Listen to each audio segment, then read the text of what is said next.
चलिए बच्चों, last class में हमन ने काइनेटिक एनर्जी देख लिया था, वर्क एनर्जी थ्योरम। नेक्स्ट मुझे बताना है आपको ग्रेविटेशनल पोटेंशियल एनर्जी। तो मैं आपको पहले ही बता रहा हूं ग्रेविटेशनल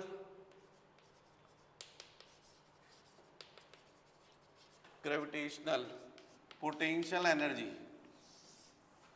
तो मैंने आपको डेफिनेशन बताई थी पोटेंशियल एनर्जी के लिए। Energy stored in a body due to its position is called potential energy। अब ग्रेविटेशनल पोटेंशियल एनर्जी है तो सिंपल सी बात है, यदि कोई बॉडी अर्थ सरफेस पर है और उसको यहाँ से आप हाइट पर ले जाते हो तो जितना उसका वेट है उतना ही तो आपको फोर्स लगाना पड़ेगा। तो मान लीजिए वो बॉडी जो है उसका मास m है, जब वो h हाइट पर आप ले जा रहे हो तो उसका जो फोर्स है, वेट है, वो डाउनवर्ड वर्क करेगा mg, और डेफिनेटली डिस्प्लेसमेंट कितना हुआ उसका h। तो ये आपको A से B तक मूव करवाने के लिए आपको कितना वर्क करना पड़ेगा, W इज इक्वल टू तो फोर्स इनटू डिस्प्लेसमेंट। जो भी आप वर्क करेंगे वही तो वर्क उसमें स्टोर होगा एनर्जी के फॉर्म में। तो यहाँ पर फोर्स की जगह जाएगा mg और S की जगह जाएगा h। तो इसलिए पोटेंशियल एनर्जी जो होती है is equal to work done होता है, और इसलिए U इज इक्वल टू आ जाएगा आपका फॉर्मूला mgh। जितनी ज़्यादा हाइट पर आप किसी बॉडी को ले जाओगे उतना ज़्यादा आपको वर्क करना पड़ेगा और उतना ज़्यादा उसमें एनर्जी स्टोर होती है। इसी को अपन बोलते हैं उस बॉडी की पोटेंशियल एनर्जी। जैसे मान लीजिएगा, आप देख लीजिएगा, प्रैक्टिकली देखिएगा, जैसे आप लोग इस वक्त फर्स्ट फ्लोर पर हैं, ग्राउंड फ्लोर पर नल लगा हुआ है, वहाँ से यदि एक बाल्टी पानी भर कर लेकर आते हैं तो आप जैसे हाइट पर आएंगे और फिर जब यहाँ पर पानी लाएंगे और यदि उसी पानी को नीचे फेंक दें तो आपको उस पानी में आवाज़ सुनाई देगी जम से। तो वो आवाज़ कहाँ से आई? एक्चुअली में नीचे से जब आप ऊपर लेकर आए हैं तो आपने वर्क किया है, वो वर्क उस वाटर में स्टोर हुआ एनर्जी के फॉर्म में। जैसे ही आपने उसको फेंका तो वही पोटेंशियल एनर्जी किस में कन्वर्ट हो गई? काइनेटिक एनर्जी में। जब नीचे गया तो जाके टकराया वो ज़मीन से, वो काइनेटिक एनर्जी कन्वर्ट हुई किस में? साउंड एनर्जी में। क्योंकि एनर्जी एक फॉर्म से दूसरे फॉर्म में चेंज होती है। तो जब आप किसी बॉडी को किसी हाइट पर ले जाते तो उसके लिए आपको वर्क करना पड़ता है, वो पूरा का पूरा वर्क उस बॉडी में स्टोर होता है एनर्जी के फॉर्म में, उसी को हम उसकी बोलते हैं पोटेंशियल एनर्जी। तो यदि कोई बॉडी की पोजीशन h हाइट पर है तो उसकी पोटेंशियल एनर्जी होगी mgh। पोटेंशियल एनर्जी को हम डिनोट करते हैं बाय u। ये बच्चों ने भी ग्रेविटेशनल पोटेंशियल एनर्जी बताया हुआ है। यदि नेक्स्ट में मुझे बताना है आपको law of conservation of energy, law of conservation of energy.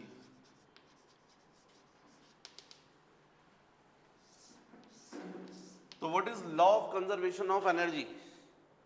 According to law of conservation of energy, energy can not be created, can not be destroyed, it is only converted from one form to another form, right? तो आप लोग को exam में question आता है, right the law of conservation of energy and prove it. Prove करने के लिए भी आता है। तो फिलहाल तो मैंने आपको लॉ बताया। What is law of conservation of energy? According to law of conservation of energy, energy can not be created, can not be destroyed, it remains conserve, it is only transferred from one form to another form. अभी थोड़ी देर पहले मैंने example भी दिया आपको, उस example से भी आपको समझ में आ रहा था कि पोटेंशियल एनर्जी हो रही थी, फिर काइनेटिक एनर्जी में कन्वर्ट हो रही, फिर वो साउंड एनर्जी में कन्वर्ट हो रही है। इस तरीके से होता है। अभी फिलहाल जब हमको प्रूफ करने के लिए आता है, यदि मान लीजिए लॉ है, मैंने आपको बता दिया, नेक्स्ट यदि इसका प्रूफ देखना है तो प्रूफ देखने के लिए आपको किसी बॉडी को मान लीजिए h हाइट पर आप रखते हैं, h हाइट, और यहाँ से ड्रॉप करते हैं, तो मान लीजिए वो A से यहाँ B पर आ जाता है। कितना डिस्टेंस ट्रेवल कर रहा है? x। तो ग्राउंड से उसकी हाइट कितनी हो गई? h minus x। Total height s थी, जब आपने यहाँ से ड्रॉप किया तो वो B पर आ गई। कितना डिस्टेंस उसने ट्रेवल किया? सपोज x, और मान लीजिए यहाँ पर आकर उसकी वेलोसिटी कितनी हो गई है? v। जब ग्राउंड पर आई है ये v1 मान लीजिए, और जब ग्राउंड पर आई है तो ये पॉइंट को नेम दे दीजिए c, और सपोज जब यहां बॉडी आई तो उसकी वेलोसिटी कितनी हो गई v, राइट। अब यदि हम लोग बात करें एक बार एट ए पॉइंट पर, तो यदि मैं आपसे क्वेश्चन करूं पोटेंशियल एनर्जी, तो आप बोलोगे यू ए, कैपिटल यू जो है वो नोटेशन यूज करते हैं पोटेंशियल एनर्जी के लिए। यू ए का मतलब पोटेंशियल एनर्जी एट ए। तो स्वाभाविक आपका आंसर होगा यहां पर, यदि उस बॉडी का मास m है तो mgh, क्योंकि वो h हाइट पर है। अब यदि इसी ए पॉइंट पर मैं पूछता हूं आपसे काइनेटिक एनर्जी के ए, तो आपका आंसर रहेगा 0, क्योंकि आप यहां से ड्रॉप कर रहे हो, वेलोसिटी है नहीं। तो काइनेटिक एनर्जी का फॉर्मूला था हाफ mv²। जब वेलोसिटी 0 होगी तो काइनेटिक एनर्जी भी 0 होगी। नेक्स्ट मान लीजिए मैं आपको बोल रहा हूं कि अब आपने इस बॉडी को ड्रॉप कर दिया, वो किसी वक्त बी पर पहुंच गई है। बी पर मेरा क्वेश्चन आपसे कि बताइए बी पर पोटेंशियल एनर्जी कितनी होगी। तो आप तुरंत बता सकते हैं at B potential energy U B is equal to, तो आपका आंसर होगा mg into H minus X, क्योंकि आपको मालूम है ग्राउंड से कितनी हाइट है h माइनस एक्स, तो पोटेंशियल एनर्जी कितनी होगी mg into H minus x. अब मैं पूछूंगा बताओ बी पर काइनेटिक एनर्जी कितनी है, तो काइनेटिक एनर्जी फाइंड करने के लिए तो आपको v1 निकालना पड़ेगा। अच्छा एक और बच्चों, जब मैंने ए पर आपको बोला था पोटेंशियल एनर्जी तो U A mgh, kinetic energy बोला था तो k इज इक्वल टू 0। पर यदि मैं टोटल एनर्जी पूछता आपसे तो आप बोलते sum of potential energy plus kinetic energy, तो mgh प्लस 0 mgh, ये होती टोटल एनर्जी कहां पर ए पॉइंट पर। अब मान लीजिए बॉडी ए से बी पर आ गई है, जब बी पर आई है तो उसकी ग्राउंड से हाइट कितनी है h माइनस एक्स, तो पोटेंशियल एनर्जी हो जाएगी mgh माइनस एक्स। लेकिन अब आपको बताना है काइनेटिक एनर्जी, तो काइनेटिक एनर्जी के लिए आपको v1 की वैल्यू पता होना चाहिए, वेलोसिटी की वैल्यू, क्योंकि काइनेटिक एनर्जी क्या होता है हाफ mv²। तो आपको कैलकुलेशन करना पड़ेगा। तो फॉर ए बी मोशन, यदि आप ए बी मोशन लेते हैं तो आप फॉर्मूला यूज कर सकते हैं v² is equal to u² plus 2as। A B motion में फाइनल वेलोसिटी क्या दिख रही है v1, तो ये जाएगा v1², u कितना रहेगा 0 प्लस 2 इंटू जी, ए की जगह g और s की जगह पर क्या जाएगा x।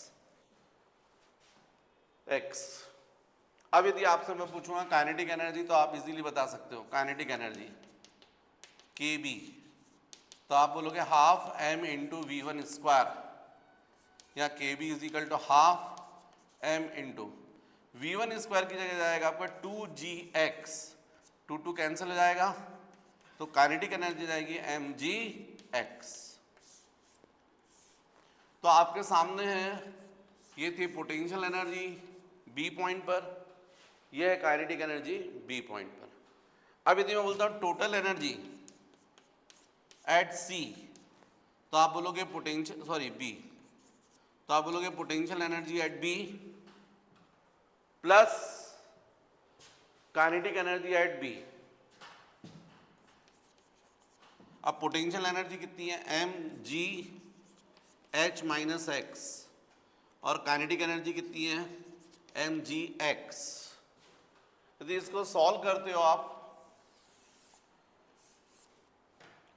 तो टोटल एनर्जी आपको मिलेगी at B is equal to mg common निकल जाएगा h minus x plus x, mg common निकल जाएगा तो डेफिनेटली आपको आ जाएगा h minus x plus x, ये minus x plus x cancel, तो टोटल एनर्जी बी पॉइंट पर मिलेगी mgh। जब बॉडी ए पर थी तब भी टोटल एनर्जी mgh थी, जब बी पर आई तब भी टोटल एनर्जी कितनी है mgh। हालांकि अभी अपन इसका डिस्कशन करेंगे, पर अब अपन बात करते हैं एट सी। सी पॉइंट पर। जब बॉडी सी पर पाएगी और मैं आपसे पूछूंगा पोटेंशियल एनर्जी यू सी, तो आपका आंसर होगा 0, क्योंकि यहां से हाइट कितनी हो गई अब 0, बॉडी अर्थ सरफेस पर आ गई है ना, एच की वैल्यू 0 तो पोटेंशियल एनर्जी भी 0। अब मैं पूछूंगा यहाँ पर काइनेटिक एनर्जी, तो काइनेटिक एनर्जी के लिए आपको डेफिनेटली वेलोसिटी निकालना पड़ेगी। तो पहले आप पूरा एसी मोशन ले लीजिए, फॉर एसी मोशन पूरा स्टार्टिंग से लेके यहाँ तक, तो आप बोलेंगे v square is equal to u square plus 2as। तो वी स्क्वायर यू की वैल्यू 0, 2, ए की जगह g और s की जगह h आ जाएगा पूरा, ये वी स्क्वायर आ गया। जब वी स्क्वायर आ गया तो आपसे पूछता हूं मैं काइनेटिक एनर्जी एट सी, तो आप बोलेंगे half m into v square, क्योंकि यहाँ वेलोसिटी क्या हो गई v है, तो आप बोलेंगे हाफ m वी स्क्वायर। लेकिन आपको दिख रहा है half m into v square की वैल्यू आपने निकाली है 2gh, 2 कैंसिल, तो काइनेटिक एनर्जी एट सी हो जाएगी mgh। अब यहां पर मैं टोटल एनर्जी पूछूं आपसे, टोटल एनर्जी, तो आप बोलोगे total energy is equal to potential energy at C plus kinetic energy at C. तो total energy at C is equal to potential energy चूंकि 0 हो गई है तो 0 प्लस mgh, तो फाइनली आ जाएगा mgh, राइट। अभी मैं जो वैल्यूज आपने निकाली है उनके ऊपर मैं डिस्कस करूंगा, पर पहले आप लोग इसको कॉपी कर लीजिएगा। जनरली बच्चों ये एग्जाम में क्वेश्चन आता है right the law of conservation of energy and prove it. तो क्या करो, आप लॉ लिखो प्रॉपर, पूरा प्रूफ करो, उसके बाद ये टेबल भी बना दो। तो इस टेबल की हेल्प से एकदम क्लियर दिखेगा। देखो हमने जैसे डिफरेंट पॉइंट्स लिए ना ए बी सी, ए पर पोटेंशियल एनर्जी, तो आप सबको पता है ये पोटेंशियल एनर्जी ए पर क्या थी mgh, काइनेटिक एनर्जी क्या थी 0 और टोटल एनर्जी क्या थी mgh। तो यहाँ पर वैल्यू सब्स्टिट्यूट कर दो, ये हो जाएगी mgh, यहाँ पर 0 और total energy mgh। B point पर देखो, यहाँ पर पोटेंशियल एनर्जी क्या थी mg into H minus X, तो लिख दो यहाँ पर mgh माइनस एक्स। फिर काइनेटिक एनर्जी देखो mgx और यहाँ पर देखो mgh हो गया। फिर सी पर देखो पोटेंशियल एनर्जी 0, काइनेटिक एनर्जी देखो आप mgh हो गया mgh, ये देखो सी पर आपने निकाला है पोटेंशियल एनर्जी 0 और काइनेटिक एनर्जी mgh, और टोटल एनर्जी भी देखो mgh। देखो देखो एकदम प्रूफ हो रहा है, यहां पर पोटेंशियल एनर्जी mgh थी और काइनेटिक एनर्जी 0 थी। जब ए से बी पर आए तो पोटेंशियल एनर्जी कम हो गई, कितनी कम हो गई mgx, यहां अंदर mg को मल्टीप्लाई कर दोगे तो mgh माइनस mgx, mgh में से कितनी कम हो गई mgx, कहां गई काइनेटिक एनर्जी में कन्वर्ट हो गई। लेकिन टोटल एनर्जी कैसी मेंटेन है, कांस्टेंट सेम। फिर देखो ए से सी पर आए, पूरी पोटेंशियल एनर्जी 0 हो गई, कहां गई पूरी काइनेटिक एनर्जी में कन्वर्ट हो गई, 0 से कहां बदल गई mgh। तो प्रूफ हो रहा है law of conservation of energy, right. Next, इसके बाद बच्चों अपन को नेक्स्ट टॉपिक पढ़ना चाहिए। तो नेक्स्ट टॉपिक है बच्चों आपका मोशन ऑफ स्प्रिंग। तो देखो ये आपके सामने ये स्प्रिंग है, ये बॉडी इससे मैंने करेक्ट की है, इंडिकेटर है और ये स्केल है, राइट। यदि हम यहाँ पर जो वेट है अभी ये लटका है, ये इंडिकेटर है, और मान लीजिए यहाँ पर स्केल के सामने क्या है 0, और इसको पकड़कर हमने खींच दिया, फोर्स लगा दिया F और छोड़ दिया, तो आपको मालूम है अपनी मीन पोजीशंस के अबाउट क्या करता है, ऑसिलेट करता है। तो जब हम फोर्स अप्लाई करेंगे F, तो इस स्प्रिंग में भी अपोजिट डायरेक्शन में एक फोर्स प्रोड्यूस हो जाता है जिसको हम बोलते हैं रीस्टोरिंग फोर्स। रीस्टोरिंग फोर्स आप लोग करते भी तो हो, आप लोग प्रैक्टिकली देखते हो। स्प्रिंग की जगह अपन रबर बैंड का एग्जांपल लें तो आप लोग जनरली अपने फ्रेंड्स लोग के साथ में मजाक करते हो और रबर बैंड का एक एंड उसको पकड़ा देते हो, दूसरा एंड आप पकड़ते हो और उसको बोलते पकड़े रहना और खींच देते हो, और जब बोलते तू भी खींच, और जब बेचारा वो भी खींचता रहता है आप भी खींचते रहते हो, धीरे से आप छोड़ देते हो। जैसे ही आप छोड़ते तो वो स्प्रिंग रिटर्न जाता है, उसके हाथ में चोट लग जाती है और फिर आप खड़े होकर हंसते हो। एक्चुअली में क्या हुआ है, बिल्कुल सेम केस है। जब यहाँ पर आपने फोर्स लगाया डाउनवर्ड तो स्प्रिंग में भी अपोजिट डायरेक्शन में एक फोर्स प्रोड्यूस हो जाता है जिसको हम लोग बोलते हैं रीस्टोरिंग फोर्स। ये फोर्स जो है उतना ही इसका मैग्नीट्यूड होता है जितना अप्लाइड फोर्स का, जितना ज़्यादा आप खींचोगे उतना ज़्यादा उसमें भी प्रोड्यूस होगा। और मान लीजिए आपने इसको खींचा है तो इसमें डिस्प्लेसमेंट, यहाँ पर जो खींचा है आपने वो वाई डिस्प्लेसमेंट हुआ, वाई। जितना ज़्यादा वाई होगा उतना ही अपोजिट डायरेक्शन में फोर्स होगा। मतलब ये रीस्टोरिंग फोर्स जो होता है एफ डायरेक्टली प्रोपोर्शनल होता है वाई के। आप यदि मान लीजिए इस स्प्रिंग को 1 सेंटीमीटर स्ट्रेच करोगे कम फोर्स लगाना पड़ेगा, अपोजिट डायरेक्शन में रीस्टोरिंग फोर्स भी कम होगा। लेकिन आप 5 सेंटीमीटर खींचोगे ज़्यादा फोर्स लगाना पड़ेगा, अपोजिट डायरेक्शन में रीस्टोरिंग फोर्स भी बढ़ जाएगा, राइट। तो अपोजिट डायरेक्शन का मतलब माइनस। जब माइनस साइन लिखा तो ये एफ कौन सा वाला फोर्स हुआ, ये वाला। ये एफ वाई के अपोजिट है, इसको हम लोग बोलते हैं रीस्टोरिंग फोर्स।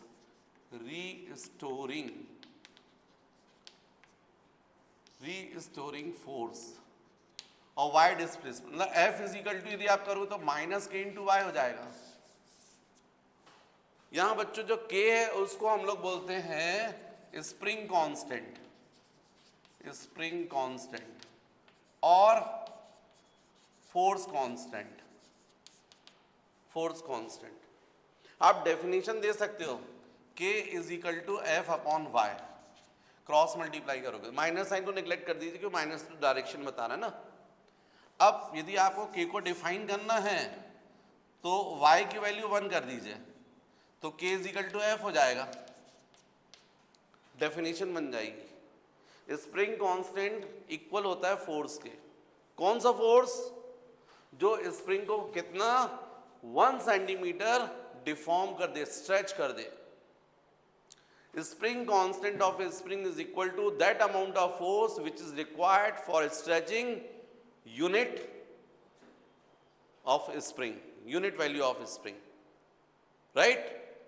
तो यदि किसी स्प्रिंग के लिए हम यूनिट 1 सेंटीमीटर स्ट्रेच करते हैं उसके लिए जितना फोर्स रिक्वायर्ड होता है उसको हम लोग बोलते हैं spring constant. when spring is stretched by 1 centimeter then amount of force required is called spring constant। तो मतलब डेफिनेशन से ही आप समझ गए कि यदि सॉफ्ट स्प्रिंग रहेगा उसको 1 सेंटीमीटर स्ट्रेच करना है तो आपको कम फोर्स लगेगा, और हार्ड स्प्रिंग रहेगा उसको स्ट्रेच करना है तो 1 सेंटीमीटर स्ट्रेच करने के लिए ज़्यादा फोर्स लगेगा। इसका मतलब हार्ड स्प्रिंग के लिए के की वैल्यू ज़्यादा होती है और सॉफ्ट स्प्रिंग के लिए के की वैल्यू कम होती है। तो ये स्प्रिंग कांस्टेंट की वैल्यू स्प्रिंग की सॉफ्टनेस और हार्डनेस पर डिपेंड करता है। जैसे आप लोग वो गाड़ियाँ जो है वो उसके नट बोल्ट खोलने के लिए वो पाने देखते हो ना, पाने के नंबर होते हैं ना, 2 नंबर का पाना, 5 नंबर का पाना, 10 नंबर का, तो उससे साइज समझ में आ जाता है। वैसे ये स्प्रिंग है, ये स्प्रिंग बहुत सारी जगह यूज होते हैं तो स्प्रिंग के नंबर से अपन को समझ में आता है। मान लीजिए 2 नंबर का स्प्रिंग है, 2 नंबर का स्प्रिंग मतलब इसके स्प्रिंग कांस्टेंट की वैल्यू बोली जा रही है 2। कोई दूसरा स्प्रिंग है उसके स्प्रिंग कांस्टेंट की वैल्यू 5 बोली जा रही है, कोई दूसरा स्प्रिंग उसका 100 बोला जा रहा है। तो नंबर सुन के आपको समझ में आ रहा है अच्छा 2 वाला बहुत सॉफ्ट होगा, 5 वाला थोड़ा सा हार्ड होगा और 100 वाला तो बहुत हार्ड होना चाहिए। ये स्प्रिंग क्योंकि अलग अलग जगह यूज होते हैं। आपने घड़ियों में देखे होंगे स्प्रिंग, आप लोगों ने अपने पेन जो उसके रिफिल में देखा होगा अंदर लगा रहता है, आपने अपनी स्कूटी या बाइक जो रहती है उसमें शॉकअप जो रहते हैं उसमें देखा होगा, आपने वही स्प्रिंग हाँ लिफ्ट में देखा होगा, आपने ट्रेन में देखा होगा, ट्रेन में भी शॉकअप लग रहे थे। और मेरे समझाने से आप समझ गए कि ट्रेन में जो स्प्रिंग यूज होता होगा उसके शॉकअप के लिए उसके स्प्रिंग कांस्टेंट की वैल्यू बहुत हाई रहती होगी, राइट? तो ये स्प्रिंग कांस्टेंट जो है उसको आप डिफाइन कर सकते हो, when spring is stretch by 1 centimetre then amount of force required is called spring constant. फिर बच्चों यहाँ पर जब मैंने F equal to minus K Y या K equal to F upon Y आपको समझाया है, तो अब यहाँ पर एक चीज और क्लियर हो गई आपको कि ये जो K है इसका आप डायमेंशनल फॉर्मूला भी निकाल सकते हैं, डायमेंशनल फॉर्मूला ऑफ K। हालांकि आपने जब शुरू में डायमेंशन एनालिसिस चैप्टर पढ़ा था और जब मैंने टेबल बनवाया था तब भी आपने निकाला था, लेकिन तब मैंने केवल आपको रिलेशन बता दिया था, नेम बताया था स्प्रिंग कांस्टेंट और उसका रिलेशन, तब बोल दिया था फोर्स अपॉन लेंथ बोल दिया था, क्योंकि डिस्प्लेसमेंट को लेंथ में ही लोगे ना। पर आप आज एक्चुअल मीनिंग समझ रहे हो कि स्प्रिंग कांस्टेंट होता क्या है, फोर्स अपॉन डिस्प्लेसमेंट। अब यहाँ पर यदि अपन डायमेंशनल फॉर्मूला निकालेंगे तो फोर्स के लिए क्या बोलोगे, mlt माइनस 2, और y के लिए क्या बोलोगे, L, तो LL क्या हो जाएंगे, कैंसिल। तो K का डायमेंशनल फॉर्मूला क्या आएगा, m L0 t माइनस 2। यदि मैं आपसे K के लिए यूनिट पूछूं तो आप K की यूनिट बता सकते हो, K की यूनिट भी बता सकते हो आप। सीजीएस सिस्टम में आप बोल दो कि यहाँ पर इस फॉर्मूले के बेसिस पर डाइन पर सेंटीमीटर, क्या बोलोगे, डाइन पर सेंटीमीटर। और एसआई सिस्टम में तो बोल दोगे न्यूटन पर मीटर, न्यूटन पर मीटर। लेकिन बच्चों फिर भी न्यूटन पर सेंटीमीटर, प्रैक्टिकली न्यूटन पर सेंटीमीटर यूज किया जाता है, क्योंकि स्प्रिंग को जब आप स्ट्रेच करते हो तो 1 सेंटीमीटर 2 सेंटीमीटर 3 सेंटीमीटर स्ट्रेच करने के लिए जो रिक्वायर्ड फोर्स होता है वो न्यूटन में। तो ठीक है, यदि न्यूटन पर सेंटीमीटर में दिया रहेगा तो जब अपन न्यूमेरिकल सॉल्व करेंगे तो सेंटीमीटर को किस में कन्वर्ट करेंगे, मीटर्स में, है ना। तो ये डायमेंशनल फॉर्मूला हो गया, ये यूनिट हो गई। फोर्थ एक और चीज मैंने आपको बताई है, जो हार्ड स्प्रिंग होंगे उनके लिए स्प्रिंग कांस्टेंट की वैल्यू हाई होगी, और जो सॉफ्ट स्प्रिंग होंगे उनके लिए स्प्रिंग कांस्टेंट की वैल्यू लो होगी, है ना। क्लियर है बात। अच्छा, अब यदि मैं आपसे नेक्स्ट पूछूं कि स्प्रिंग की बताओ पोटेंशियल एनर्जी कितनी होगी, तो पोटेंशियल एनर्जी यदि मैं पूछूंगा तो आप सीधे सीधे बोलोगे कि सर इसका मतलब स्प्रिंग को हमको स्ट्रेच करना पड़ेगा, और स्ट्रेच करने के लिए जो हमको वर्क रिक्वायर्ड होगा वही वर्क उसमें स्टोर होगा एनर्जी के फॉर्म में। क्योंकि एनर्जी की डेफिनेशन तो आप समझ ही गए ना, एनर्जी मतलब वर्क, और वर्क काय के लिए, स्प्रिंग को स्ट्रेच करने के लिए। मतलब what is potential energy of spring, तो सिंपल सी बात है, when spring is stretched then amount of work required is stored in form of energy, this energy is called potential energy of spring। किसी भी spring को यदि हम stretch करते हैं तो इसको स्ट्रेच करने के लिए जितना हमको अमाउंट ऑफ वर्क रिक्वायर्ड होगा वही स्प्रिंग में स्टोर होता है पोटेंशियल एनर्जी के फॉर्म में। तो पोटेंशियल एनर्जी ऑफ स्प्रिंग। अच्छा, अब मुझे बताओ बच्चों वर्क, तो वर्क कितना लगेगा, यदि स्प्रिंग को स्ट्रेच करोगे तो वर्क कितना होगा, फोर्स इनटू डिस्प्लेसमेंट। तो फोर्स क्या बोलोगे आप, F इंटू ऑफ वाई। अब वर्क कितना होगा, F कितना होगा बोलो, माइनस के इंटू वाई। इसका मतलब वर्क की वैल्यू कितनी आ गई, minus K into Y square, right. ये बच्चों जो फॉर्मूला लिखा है वो गलत है। क्यों गलत है, क्योंकि तुम आप मेरे मेन कॉन्सेप्ट को नहीं पकड़े हो। मैंने आपको पहले भी समझाया था पिछली क्लास में कि जब फोर्स कांस्टेंट हो तो वर्क आप डायरेक्ट निकाल सकते हो फोर्स इनटू डिस्प्लेसमेंट करके, लेकिन जब फोर्स वेरिएबल होता है तब आप फोर्स इनटू डिस्प्लेसमेंट नहीं करेंगे, उससे आंसर नहीं आएगा। और यहाँ पर आप क्या कर रहे हो, फोर्स इनटू डिस्प्लेसमेंट। तो क्या फोर्स कांस्टेंट है क्या, नहीं। आप स्प्रिंग को मान लीजिए थोड़ा सा खींच रहे हो 1 सेंटीमीटर, तो कितना फोर्स लगाना पड़ेगा, कम। तो स्प्रिंग में रीस्टोरिंग फोर्स भी कम प्रोड्यूस होगा। 2 सेंटीमीटर खींचोगे तो ज्यादा फोर्स, तो अपोजिट डायरेक्शन में भी ज्यादा फोर्स। जैसे जैसे स्ट्रेच करते होगे तो फोर्स की वैल्यू क्या होती जाएगी, बढ़ती जाएगी। फोर्स कैसा है, वेरिएबल। तब भी मैंने समझाया था वेरिएबल फोर्स में कभी भी वर्क कैसे निकालना है, बाय इंटीग्रेशन, समझाया था मैंने आपको। तो यहां पर वर्क कैसे निकालेंगे, बाय इंटीग्रेशन। तो इंटीग्रेशन के लिए क्या करोगे, W is equal to integration F into of dy, ये मैंने समझाया था। अब मान लीजिए कितना स्ट्रेच कर रहे हो स्प्रिंग को, सपोज y1 से y2 तक, तो W इज इक्वल टू ये y1 और ये y2, F की वैल्यू रख दो अब। तो F की वैल्यू कितनी है, minus K into Y into of D Y. तो अब W is equal to minus K क्या है, constant, integration y into D Y हो गया, फ्रॉम y1 टू y2 हो गया। अब बच्चों आप लोग इंटीग्रेशन तो आप लोग को मैंने सिखाया है, तो W is equal to minus K, हाँ very good, Y square by two, Y square by two from y1 to y2, क्योंकि यहाँ पर y की पावर कितनी है 1, और सबको पता है integration x to the power n क्या होता है, x to the power n plus 1 upon n plus 1, very good. तो y to the power 1 plus 1 upon 1 plus 1, तो W इज इक्वल टू जाएगा माइनस के इंटू, यहाँ value रख दोगे y2 square upon 2 minus y1 square upon 2, इसका मतलब W is equal to minus half K into y2 square minus y1 square, right. और यही work store होगा किसके फॉर्म में, पोटेंशियल एनर्जी के फॉर्म में। तो U इज इक्वल टू कितना जाएगा फिर, माइनस हाफ इंटू के into y2 square minus y1। और केवल यदि मैग्नीट्यूड बताना चाहते हो तो माइनस साइन को आप निग्लेक्ट कर दोगे, तो क्या निकल आएगी, पोटेंशियल एनर्जी। समझ रहे बात। तो ये हो गया पोटेंशियल एनर्जी ऑफ स्प्रिंग। जल्दी से कॉपी कर लो।